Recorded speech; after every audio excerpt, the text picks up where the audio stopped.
सबसे पहले हम कंपनी को थैंक यू करना चाहेंगे क्योंकि पहली वीडियो पब्लिश होने के बाद कंपनी ने फाइनली हमें एक डिटेल्ड रिटन रिस्पांस भेजा और भारत फूड चेक का ऑब्जेक्टिव कभी भी किसी कंपनी को टारगेट करना नहीं रहा है। हमारा ऑब्जेक्टिव सिर्फ एक है, साइंटिफिक ट्रांसपेरेंसी। इसीलिए आज की वीडियो में हम कंपनी के रिस्पॉन्सेस को पॉइंट बाय पॉइंट देखेंगे और इवैल्यूएट करेंगे क्या इस रिस्पॉन्स ने हमारे लैबोरेटरी फाइंडिंग्स का सैटिस्फैक्टरी एक्सप्लेनेशन दिया है या नहीं।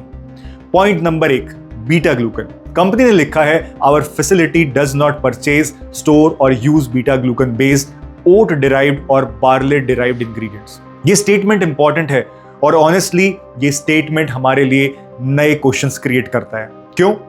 क्योंकि इंडिपेंडेंट NABL एक्रेडिटेड लेबोरेटरी ने इसी बैच में 1.8% बीटा ग्लूकन डिटेक्ट किया था। अगर ओट्स नहीं है, बार्ले नहीं है, बीटा ग्लूकन इंग्रेडिएंट्स परचेज ही नहीं होते तो फिर 1.8% बीटा ग्लूकन आया कहां से? यही हमारा ओरिजिनल क्वेश्चन था और इसी क्वेश्चन का डायरेक्ट आंसर हमें कंपनी के रिस्पांस में नहीं मिला। कंपनी ने यह बताया कि यूज नहीं होता, लेकिन यह नहीं बताया कि लैब में डिटेक्ट हुआ बीटा ग्लूकन किस सोर्स से आया, और यह डिस्टिंक्शन बहुत इंपॉर्टेंट है। Point number 2, natural variation.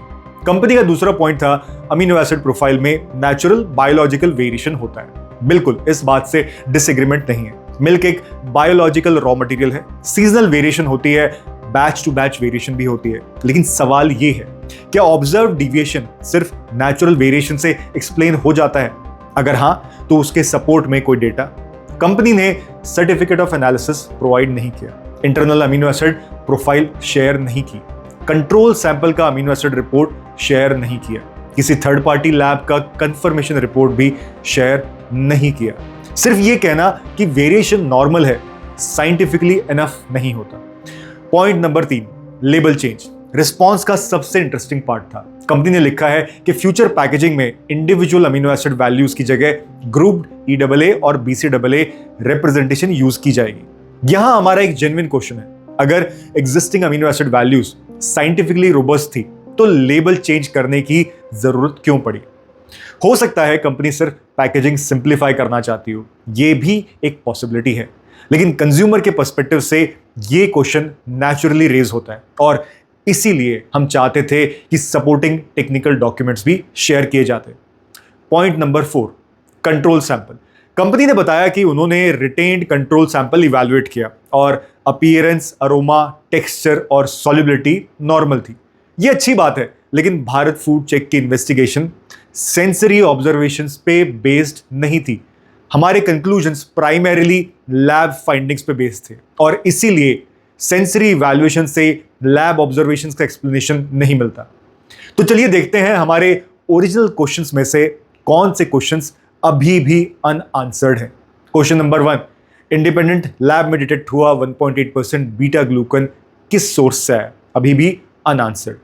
Question number 2, observed amino acid profile को सपोर्ट करने वाला COA या लैब रिपोर्ट अभी भी रिसीव नहीं हुआ। Question number 3, independent lab findings को कंपनी साइंटिफिकली डिस्प्यूट करती है या नहीं? रिस्पॉन्स में इस पर भी कोई डिटेल्ड टेक्निकल एनालिसिस नहीं दिया गया। अब फिर से एक इंपॉर्टेंट क्लैरिफिकेशन, हम ये नहीं कह रहे कि कंपनी गलत है, हम ये भी नहीं कह रहे कि हमारी जो हाइपोथेसिस है फाइनल ट्रूथ है। हम सिर्फ इतना कह रहे हैं, इंडिपेंडेंट लैब टेस्टिंग ने कुछ फाइंडिंग्स रिपोर्ट की, कंपनी ने रिस्पॉन्स दिया, लेकिन उन फाइंडिंग्स का कंप्लीट टेक्निकल एक्सप्लेनेशन अभी भी अवेलेबल नहीं है और जब तक एक्सप्लेनेशन नहीं आता क्वेश्चंस नेचुरली रिमेन। बाकी अगर कंपनी चाहे, हम आज भी रेडी हैं जॉइंट टेस्टिंग के लिए, फ्रेश रिटेल सैंपल टेस्टिंग के लिए, independent third party lab testing के लिए, साइंटिफिक डिस्कशन के लिए, क्योंकि ऑब्जेक्टिव किसी को हराना नहीं है। ऑब्जेक्टिव है कंज्यूमर को साइंटिफिकली करेक्ट इंफॉर्मेशन देना। और साइंस में फाइनल विनर कोई यूट्यूबर या कंपनी नहीं होती, विनर होता है एविडेंस, सबूत। अगर कल नया एविडेंस आता है, भारत फूड चेक उसे भी पब्लिश करेगा और अगर हमारी किसी इंटरप्रिटेशन में करेक्शन की जरूरत हुई तो वो भी पब्लिकली एक्सेप्ट करा जाएगा।